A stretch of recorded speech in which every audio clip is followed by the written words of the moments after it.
Hello po. Sa video po na ito ay pag-uusapan po natin ang tungkol sa Lesson 101. And ito po ay part 2. Ano po? So doon po sa gustong matuto sa mga baguhan, halika na po. Tayo na. Wag na po pa tayong patagal-tagal pa. Wag po makakalimot magdasal sa mahal na Diyos. Siyempre, ano po? At hello mga kaantingero-antingera ko dyan. Sana nasa mabuting kayong kalagayan at magandang umaga, magandang tanghali, magandang hapon, magandang gabi. At syempre po Hi nako. Shout out po sa inyong lahat at nai-inspire po ako sa inyo at salamat po. So anyway po, itong video po na ito ay para sa inyo. So, ang po natin dito, ang tatalakayin po natin ay paano mag-alaga ng agimat or anting-anting or mutya po at ano ang bertud nito ang bertud nito. So anyway po, pasensya na po kayo sa aking Tagalog kasi ako ay I'm dumb po ako pagdating sa Tagalog kasi Bicolana po ako. So, huwag naman kayong masyadong sa akin. Huwag naman ninyo akong, huwag naman po ninyo ito nakatawanan ng aking Tagalog. Ako yung nagpapakahirap mag-Tagalog. Sige po. Anyway, na po tayo, mag-serious na. So, unang-una po, ang tatalakayin po natin dito ay mag-anoint ng sarili. Tapos, magluluhod. It's either luhod or meditative posture or position, po. Tapos, syempre, magdadasal tayo, Tapos, at, yun. Ito po ang tatalakayin natin ngayon. So, salamat po pala doon sa nag-iwan ng comment na kasi sabi, hindi ko sinusulat. So, ngayon po, meron na akong kaunting, ayan, pakita ko sa inyo. Ayan, malaking aklat ko. Sinulat ko po kasi para hindi kasi talaga may problema ako sa pagtatagalog, nahirapan po ako. So anyway po, I'm trying to do my very best po. So, mag-umpisa na po tayo, So unang-una, sa mga kaantingero-antingera ko dyan na gustong matuto, mga baguhan, po.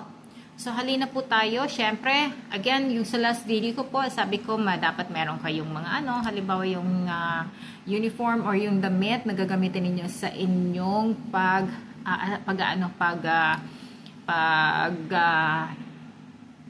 meditate or not meditate, pagdadasal, po, sa si service ng iyong mutya.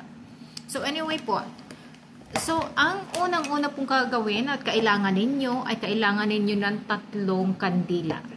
Po? So bakit 3? Ito po ay puting kandila. Yung yung pinakang maliit lang po. Okay na po yung pinakang maliit na yon, basta may 3 kayong kandila. Isa po, iaalay ninyo sa mahal na Diyos. Po? Sa pagsindi ninyo, iaalay mo sa mahal na Diyos. Ang isa, para sa iyo. Huwag mo pong iaalay para sa iyo. Sasabihin mo lang, akin itong kandila. Ang isa, sasabihin mo, inaalay ka ito sa mahal na Diyos. Po? Or kung sino man ang pinaniniwalaan mo, huwag lamang masama. So, anyway po.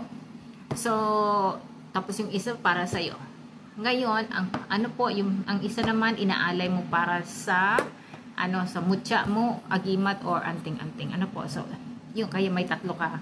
So, ang una mo pong sisindihan natural ay yung sa mahal na Diyos. Ang pangalawa ay sa yung mutya. Ang pangatlo ay ang iyong kandila.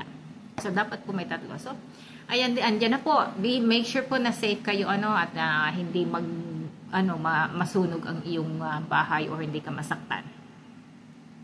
So, ang another po na kailangan ay langis. Langis ng niyog po, So, mas maganda po yung pinatintihan na galing sa simbahan. Kung hindi naman po, kung ano po ang naandyan ninyo, basta langis po, So, langis ng coconut oil po is the best. Olive oil, iba pong ginagamitan nyo, pero kung yun ang naandyan ninyo, okay lang po yan. So and then po yun, so kayo mag-anoint ng sarili. So discuss po natin ang pag-anoint. So na-discuss na po natin ang kandila, magdi-discuss na tayo ng pag-anoint po. So gagawin mo po, syempre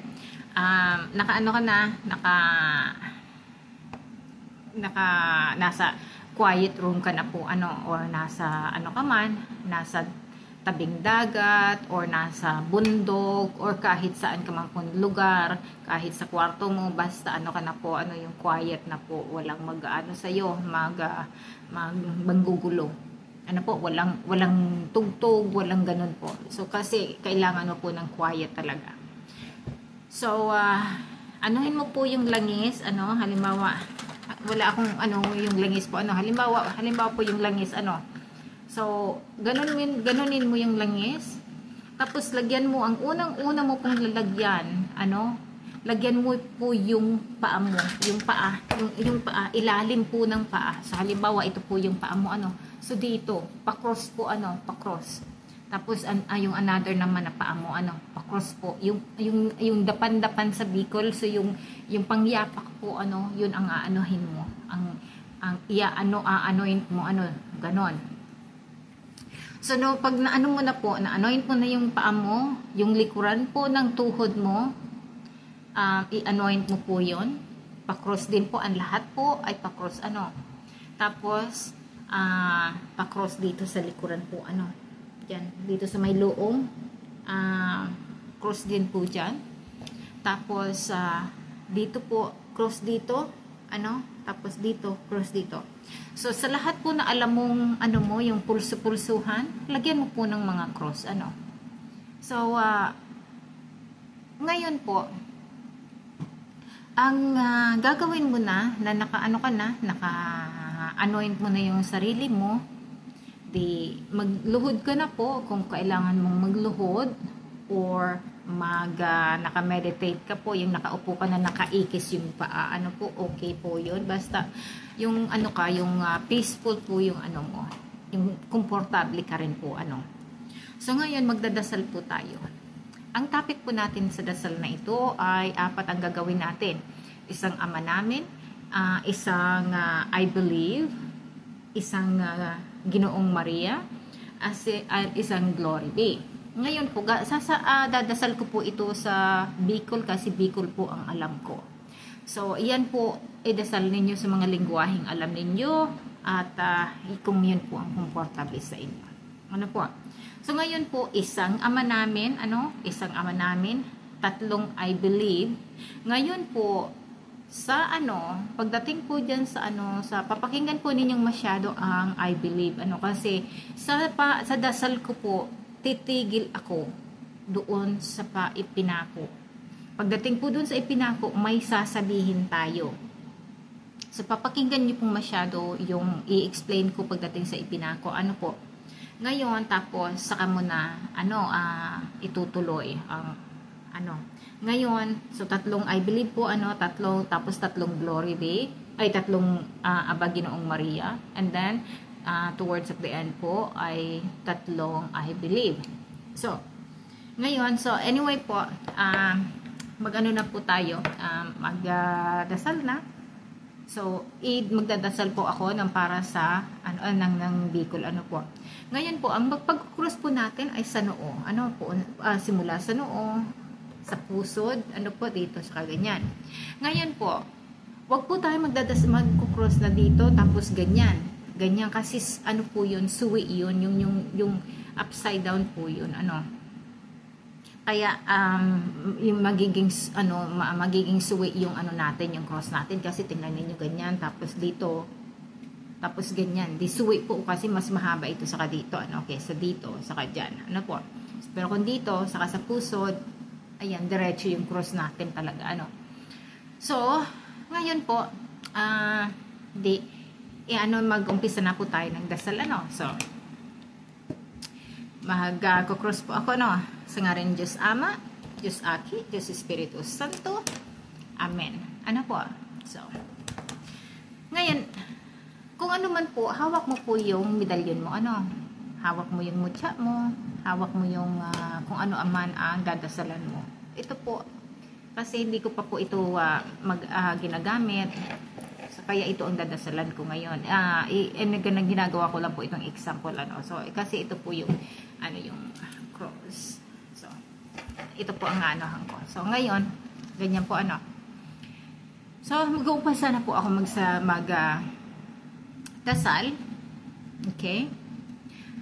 Ama niyamo, niyang ko sa langit, sambahon ang ngaran mo, mapasamuya ang kahadian mo, kukuyugon ang buot mo, igdi sa dagat ng siring sa langit, ang samong kakanon sa uro aldaw, itao mo po tabi sa muya ngunyan, asin patawaron mo, pamikan sa mong mga kasalan, siring kang pagpatawad niya mo sa mga nagkasala sa muya, asin hari kami pabayain na madaog ng sugot, alagad agawin mo kami sa tibaad na maraot, pa. So, ngayon po, magdadasal na po ako ng I believe, ano po, so sa Bicol po yan. Minatubod ako sa Diyos amang makakamhan kagibuning langit asin daga asin kay Hesus Kristong aking bugtong niya asin kaguranganta. Ipinangidam lalang ng Espiritu Santo, ipinangakit ni Santa Maria Berhen, pinaghapdusan ni Poncio Pilato, ipinako. Ngayon po, sa pag ng ipinako na yon, babanggitin mo po yung pangalan ng mutya. So, in other words po, bibigyan mo ng pangalan yung mutya. Ano po? So, ikaw na po ang bahala kung ano mang pangalan yon. Kung lumabas na pangalan ng babae, nangangahulugan babae yon. Female energy po yun, ano. Kung lalaki, lalaki energy po yun, ano. So, ngayon, sinabi mo na po ang pangalan nung mutya. 3 beses mo po babanggitin yung pangalan ng mutya na ibinigay mo sa kanya, ano. Ngayon po, sasabihin mo sa kanya kung ano ang trabaho niya. Halimbawa, swerte po sa bibigyan kanya, dadalhan kanya ng swerte sa sa larangan po ng negosyo, ano. So, besides po sa kakayanan niya, yun po ang hihingiin mo na gawin niya. Ano po? So, extra po yun na hinihingi mo kasi walang imposible sa kanila. Ano po? So ngayon, kung ang hinihingi mo naman po pa protection sa pagkalahatan laban sa mga masasamang intention sa iyo, isasabihin mo po 'yon. So ngayon po, nasabi mo na 'yon, ano. So papatuloy na po natin. So doon po tumigil ako sa sa ipinako, tapos binanggit yung pangalan, yung intention tapos ngayon po patuloy na tayo. So ipinako sa krus na gadan inilubong huminilig sa mga gadan sa ikatulong aldaw na buhay liwat suminakat sa langit as nagtutukaw sa tuong kamot ng Dios amang makakamhan. Hali duman mabalik igdi sa paghukom ka mga buhay pa asin mga gadana, minatubod ako sa Espiritu Santo, Santa Iglesia Katolika, sa karikinabang ng mga santo asin sa kapatawaran ka mga kasalan asin sa buhay na daig kasagkuran. Amen. Minatubod ako sa Diyos amang makakamhan, kagibon ng langit asin daga asin kay Hesus Kristong aking bugtong niya asin kaguranganta. Ipinangidam lalang ng Espiritu Santo, ipinangakit ni Santa Maria Berhen, pinaghapdusan ni Poncio Pilato, ipinako. So again, sasabihin mo po yung pangalan niya 3 beses. Yung niya, yung gusto mong ipagawa sa kanya, kung yung sa protection or kung yung sa swerte, po. So, patuloy po uli, pinako sa cross na gadan inilubong huminilig sa mga gadan sa ikatulong aldaw na buhay luwat suminakat sa langit asin nagtutukaw sa tuong kamot ng Diyos amang makakamhan. Hali duman mabalik igdi sa paghukom ka mga buhay pa asin mga gadana, minatubod ako sa Espiritu Santo, Santa Iglesia Katolika, sa karikinabang ng mga santo asin sa kapatawaran ka mga kasalan asin sa buhay na daig kasagkuran. Amen. Minatubod ako sa Diyos amang makakamhan, kagibon ng langit asing daga, asing kay Hesus Kristong aking bugtong niya asing kaguranganta. Ipinangidam lalang ng Espiritu Santo, ipinangakit ni Santa Maria Berhen, pinagkaptusan ni Poncio Pilato, ipinako. Again, banggit ulit po yung 3 beses na pangalan niya na ibinigay mo sa kanya, tapos ang gagawin niya, po. Ngayon, patuloy po. Sa cross, gadan inilubong huminilig sa mga gadan sa ikatulong aldaw na buhay luwat suminangkat sa langit asin nagtutukaw sa tuong kamot ng Diyos ang mga makakamhan, hali duman mabalik igdi sa paghukom kang mga buhay pa asin mga gadana. Minatubod ako sa Espiritu Santo, Santa Iglesia Katolika, sa karikinabang ng mga santo asin sa kapatawaran ka mga kasalan asin sa buhay na daig kasagkuran. Amen. Tara kagurang nan Maria. So na po ako yung Aba Ginoong Maria na po, So Tara kagurong nan Maria, napapanaw kaning grasya, ang kagurong nan Tan Diyos, sa imo pinahurug-rahay sa mga babae gabo sa sinahurug-rahay sa imong akin si Jesus. Santa Maria, inin Diyos kaming makasalan pamibo mungunyan hanggang sa paghingagdan niya mo. Amen. Tara kagurong nan Maria, napapanaw kaning grasya, ang kagurong nan Tan Diyos, sa imo pinahurug-rahay sa mga babae gabo sa sinahurug-rahay sa imong akin si Jesus. Santa Maria, inin Diyos kaming makasalan pamibo mungunyan hanggang sa paghingagdan niya mo. Amen. Tara kagurong nan Maria, napapanaw kaning grasya, ang kagurong nan namang asin pinahurug. Amen. So, ngayon po, sorry po na nagdiretsong quiet po ako kasi ayun, sanay po kasi ako na yung quiet ang ko pag nagdadasal ako. So, ngayon po, so I believe na po so minatubod ako sa Diyos amang makakamhan, kagibo ning langit asin daga, asin kay Hesus Kristong aking bugtong niya, asin kagurang nanta. Ipinangidam lalang ng Espiritu Santo, ipinangakit ni Santa Maria Berhen, pinagkaptusan ni Poncio Pilato, ipinakop sa krus. Okay. Ganyan po. So napamali ako kasi dapat na yung glory be na po. So nangangahulugan po ulit. Ganun po, pag napapamali, babalik ka po sa dati. Kaya iiwasan po na mapapamali. Po. Pero dahil sa tutorial po ito, magtutuloy-tuloy po ako. Pero ganyan po, na kapag nagkakamali kayo ng babalik ka po uli sa dati. So, yon mag-i-start ka po doon sa ama namin. Sa isa, ama namin, tatlong I believe, tapos yung babanggitin mo pagkatapos ng ipinako, babanggitin mo bibigyan mo siya ng tatlong beses, babanggitin mo yung pangalan niya 3 beses, sasabihin mo kung anong gagawin niya, at yung ganun po tapos diretso na yung dasal ng I believe po. So, yung ganun pong sa una natin. Pero basta po ganito, kapag napapamali, babalik ka po sa dati. Pinakang una ng ng prayer po. So, dahil po ito sa tutorial, ko na po yung glory be. So, ang glory be, pag umawon ang Ama, Diyos Aki, Diyos Espiritu Santo. Siring kang pag-umaw sa kainut-inuti panggayong ngunyan hanggang sa magpakanoarin paman asin sa buhay nila ang kasagkuran. Amen. Pag-umawin Diyos Ama, Diyos Aki, Diyos Espiritu Santo, siring kang pag-umaw sa kainut-inuti panggayong ngunyan hanggang sa pagkanoarin paman asin sa buhay nila ang kasagkuran. Amen. Pag-umaw ng Diyos Ama, Diyos Aki, Diyos Espiritu Santo, siring kang pag-umaw sa kainut-inuti panggayong ngunyan hanggang sa magpakanoarin paman asin sa buhay nila ang kasagkuran. Amen. Po? So, ngayon po, mag-cross ulit po tayo, cross. Ganyan po, So, ngayon po, nakaano ka na, natapos mo na yung dasal, po? So, yung kandila po, wag mong hihipan. Wag ka pong maghihip ng kandila. Hahayaan mo po na matunaw yung kandila. Kung kailangan naman po, anuhin mo na yung isusuffocate mo yung candle para hindi siya, para mamatay siya, para hindi po siya. Kasi kapag naghihip ka po sa ritual, kapag naghihip ka, halimbawa, yung kandila, hinihipan mo po, nangangahulugan, tinigil mo yung ritual mo. Tinigil mo, cancel po yun. Kaya, yun po ang isa sa mga pagre-ritual na gamit ang kandila. Wag mong hihipan kasi kinakancel mo po yung paggawa mo. So, kaya hayaan mo pong tumtum yung yung kandela, tapos anuhin mo na lang, o kaya ganunin mo na lang, o isuffocate mo po para mamatay yung kandila. So, ngayon po, nung namatay ng kandila, tapos so, wag mo pong itapon yung kandila, kot-kot ka ng sa lupa, tapos lubong mo po sa lupa ng na para hindi makuha ng iba, wag itatapon. Tapos, yun po, nang tapos na, halimbawa, nung wag mo pong ikikwento sa iba ang ginagawa mo. Wag mo pong ipapakita sa iba ang ginagawa mo kasi ito po ay para sa'yo. Importante po na alagaan mo ang iyong bertud ng iyong agimat. Importante po na alagaan mo ang ang lakas mo, ang kapangyarihan mo po na binibuild mo, kasi importante po yung pinaghihirapan mo na po yan. Umpisa na yan na paghihirap mo na mag-devotion po. So, ngayon po, gagawin mo po yan, 7 Biyernes or 7 Tuesday. So, nangangahulugan po, 7 weeks mo pong gagawin yon. Pagkatapos po ng na yon,